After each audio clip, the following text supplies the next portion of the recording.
if someone hurt us, then how shall we control our anger due to coming out of their hurtness?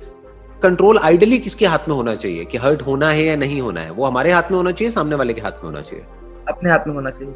अपने हाथ में होना चाहिए ना. But sir, our feelings and emotions are attached with that person, so obviously we will get hurt with any action of them, ना. इसको ध्यान से समझना कि हमारी जो फीलिंग्स और इमोशंस है वो उस पर्सन के साथ में अटैच्ड है या फिर हमारे ही अपने जो थॉट्स हैं उस पर्सन के बारे में उसके साथ में अटैच्ड है. दोनों में बड़ा फर्क है. सही कर रहे हैं सर, सही. फॉर एग्जाम्पल, कोई आदमी है जो मान लो मेंटली अनस्टेबल है, मान लेते हैं, उनका तो कंट्रोल ही नहीं है अपने बोलने के ऊपर. उनको तो ये तक नहीं पता है कि वो बोल क्या रहे हैं, कब क्या बोलना चाहिए, उनको तो ये तक नहीं पता है. राइट? सही बात. Yes, उसकी वजह से अगर हम हर्ट हो रहे हैं तो दैट मीन्स हमारी अंडरस्टैंडिंग में कोई कमी है कि हम ठीक से समझ नहीं पा रहे हैं कि सिचुएशन क्या है, हम ठीक से समझ नहीं पा रहे हैं कि वो पर्सन के साथ में एग्जैक्टली क्या हो रहा है. राइट? यस इसका मतलब मैं ये नहीं कह रहा हूं कि आप बिल्कुल ही पैसिव हो जाओ या फिर बस जो सामने वाला कर रहा है उसको करने दो और फिर भी आप हर्ट ना हो. मैं ये नहीं कह रहा हूं. मैं ये कह रहा हूं कुछ सिचुएशंस ऐसी आएंगी जहां पे हो सकता है आपको सामने वाले से लड़ना भी पड़ेगा. हाँ, होता है सर. ऐसा होता है ना कि आपको एक स्टैंड लेना पड़ेगा. तो अगर लड़ने की जरूरत है तो आपने लड़ाई कर ली, लेकिन हर्ट होना है या नहीं होना है ये कंट्रोल किसके हाथ में होना चाहिए? अपने हाथ में होना चाहिए. एग्जैक्टली. आपको गुस्सा करना है या नहीं करना है ये आपकी चॉइस होनी चाहिए. आपको हर्ट होना है या नहीं होना है ये आपकी चॉइस होनी चाहिए.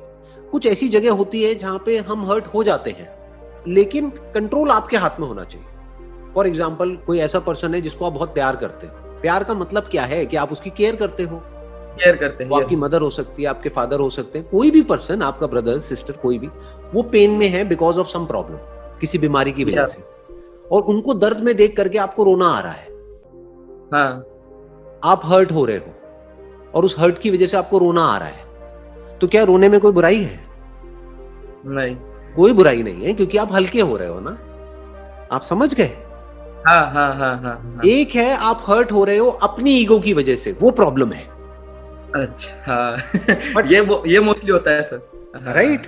हाँ, आप हर्ट हो रहे हो अपनी ईगो की वजह से कि भाई मेरी ईगो को हर्ट हो गया है. That is a problem. But अगर आप आउट ऑफ केयर हर्ट हो रहे हो कि मान लो आपकी शादी हो गई, आपके बच्चे हैं और आपका बच्चा जो है वो पेन में है, अब उसको देख करके आपको दर्द हो रहा है, आप रो रहे हो, उसमें कोई बुराई नहीं है. वहां पे उस रोने को रोकना नहीं है. वहां पे ये नहीं बोलना है कि मैं हर्ट क्यों हो रहा हूं. अरे आप अपनी वजह से हर्ट नहीं हो रहे हो, अपनी ईगो की वजह से नहीं हो रहे हो, आप सामने वाले के दर्द की वजह से रो रहे हो. तो वहां पे रोना भी बुरा नहीं है, वहां पे ये हर्ट भी बुरा नहीं है. आप दोनों में डिफरेंस देख पा रहे हो? यस सर, देख पा रहा हूँ. एक है एक्चुअल सिचुएशन, है ना? हाँ. एक है इमेजिनरी सिचुएशन, इमेजिनेशन. एक है बिकॉज ऑफ योर ईगो, कि आपकी ईगो को कोई भी हर्ट करता है और आप हर्ट हो जाते हो.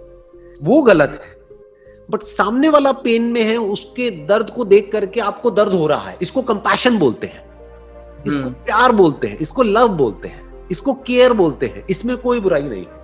सर, next question is कि sir, while we are going on our success path towards our career, then some of our relatives are there that वो बुरा सोचते हैं सर अपने बारे में, इसका ऐसा नहीं होना चाहिए, वैसा नहीं होना चाहिए. तो सर उनके लिए क्या ट्रीटमेंट करना चाहिए या कैसा रहना चाहिए उस समय पर, अगर वो कुछ अपने बारे में किसी को बुरा बोलते हैं या अपने को वो थोड़ा सा गलत इंट्रोड्यूस करते हैं दूसरों के सामने, तो उस समय कैसा एक्ट करना चाहिए सर? जो भी लोग बोलते हैं ना किसी के बारे में, वो दूसरे के बारे में नहीं बोल रहे होते, वो खुद जो होते हैं अंदर से वो ही बाहर आ रहा होता है. जैसे कोई बंदा अंदर से अच्छा होता है तो उसके मुंह से जो वर्ड्स आएंगे बाहर वो भी अच्छे ही होंगे. अच्छे आते हैं. ठीक कह रहा हूँ, गलत कह रहा हूँ? अगर कोई अंदर से पॉजिटिव होगा तो वो पॉजिटिवली ही देखेगा सामने वाले को और पॉजिटिवली ही सोचेगा. लेकिन कोई बंदा अंदर से अगर बहुत ही नेगेटिव होगा तो क्या वो कभी भी किसी के भी बारे में अच्छा सोच सकता है? नहीं. तो अगर वो आपके बारे में नेगेटिव बोल रहे हैं या कोई आपके बारे में पॉजिटिव बोल रहा है तो वो ये नहीं बता रहे कि आप क्या है, वो ये बता रहे हैं कि वो खुद क्या है. अगर वो खुद बहुत ही गिरे हुए इंसान होंगे तो वो गिरी हुई बातें करेंगे, लेकिन अगर वो खुद एक अच्छे इंसान होंगे तो हमेशा अच्छी बातें करेंगे. अच्छी बातें. क्या ऐसे ही नहीं है आपके रिलेटिव्स? आपके रिलेशन में भी बहुत सारे लोग होंगे ना जिनसे जब भी आप मिलते हो वो हमेशा आपको इंस्पायर करते हैं, आपको आगे बढ़ने के लिए मोटिवेट करते हैं, आपको हमेशा अच्छा बोलते हैं. तो वो आपको अच्छा बोल रहे हैं, इसका मतलब ये नहीं है कि आप अच्छे हो, इसका मतलब ये है कि वो अच्छे हैं। वो अच्छे हैं। ठीक बात है ना? वो अच्छे इंसान हैं। यस। और कुछ ऐसे भी सही लोग बात। होंगे जो जब भी आपसे मिलेंगे आपको उल्टा ही बोलेंगे, किसी तरीके हाँ, से आपको कॉन्टेक्ट। नीचे गिराने की कोशिश करेंगे, है ना? इनडायरेक्टली आपको कुछ ना कुछ बोलने की कोशिश करेंगे कि क्या हुआ, यस। वो किया, कुछ हुआ नहीं हुआ, अरे इस सबसे कुछ नहीं होने वाला। तो वो ये दिखा रहे हैं कि वो खुद क्या है, राइट? वो ये दिखा रहे हैं कि यस। वो खुद कितने गिरे हुए हैं, खुद कितने नेगेटिव है लाइफ को लेकर के। क्योंकि वो जिस तरह से आपसे बात कर रहे हैं ऐसे ही अपने घर में अपने बच्चों से भी बात करते होंगे, उनका नेचर ही ऐसा है। फर्क समझ आया ना? यस सर, समझ आ गया। अब इस वाले पॉइंट को उससे भी जोड़ो, अभी जो हम बात कर रहे थे हर्ट वाली। हर्ट वाली, यस अगर सर। किसी का नेचर ही नेगेटिव है और वो आपको नेगेटिव बोल रहा है, तो क्या वहां पर आपका हर्ट होना ठीक है या गलत है? उस गलत बंदे है की सर, वजह हर्ट से होना गलत जिसका- है। राइट, वो गलत है क्योंकि गलत है, उस बंदे का नेचर ही वही है। नेचर ही वैसा है। जैसे कोई कुत्ता है, उसका नेचर क्या है? भौंकना। अब आप कह रहे हो भौंकना। कि वो भौंक क्यों रहा है? अरे भाई वो कुत्ता है तो भौंकेगा ही ना। दूसरी तरफ राइट से सर। कोई पंछी है, वो उड़ रहा है आसमान में, उसको देख करके आप खुश हो रहे हो और आप कह रहे हो वाह यार क्या कमाल की बात है, वो उड़ रहा है। इसमें कमाल क्या है? अरे पंछी है तो उड़ेगा, सीधी सी बात है ना? तो यस। जिसका नेचर पॉजिटिव है वो पॉजिटिव बोलेगा, जिसका नेचर बाय नेचर ही वो अंदर नेगेटिविटी भरी पड़ी है, वो कुछ भी कर लो वो नेगेटिव ही बोलेगा और नेगेटिव ही करेगा। तो उसकी वजह से, यानी किसी और के नेचर की वजह से हम क्यों परेशान हो? Make sense? सही है सर। हाँ, यस सर। हम क्यों हर्ट हो, हम क्यों गुस्सा करें? हमें तो हंसते रहना चाहिए।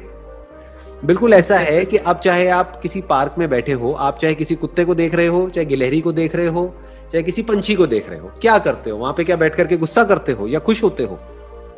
हंसते रहते हो आराम से बैठ करके, राइट? यही करते हो ना? यस। देखते हो और हंसते रहते हो। जैसे किसी रहते कुत्ते को देख रहे हो किसी गाड़ी के पीछे भागते हुए, तो क्या करते हो वहां पे? गुस्सा करते हो कि वो क्यों भाग रहा है। हंसी आती है ना? हंसी आती है सर। अरे भाई क्यों भाग रहा है? अगर पकड़ भी लिया तो क्या हो जाएगा? जैसे कुत्ते नहीं गाड़ी के पीछे भागते हैं, अगर पकड़ भी लिया गाड़ी को तो तू करके लेगा गाड़ी का। तो हमको हंसी आती है। ऐसे ही लाइफ में हमको हंसी आनी चाहिए। यस इससे सर। क्या होगा? आपका नेचर ही ऐसा हो जाएगा, आप हमेशा अंदर से हल्के फुल्के रहोगे। कहीं भी कुछ भी हो रहा होगा, चाहे बाहर से नहीं हंस रहे होगे, अंदर से हंसते रहोगे।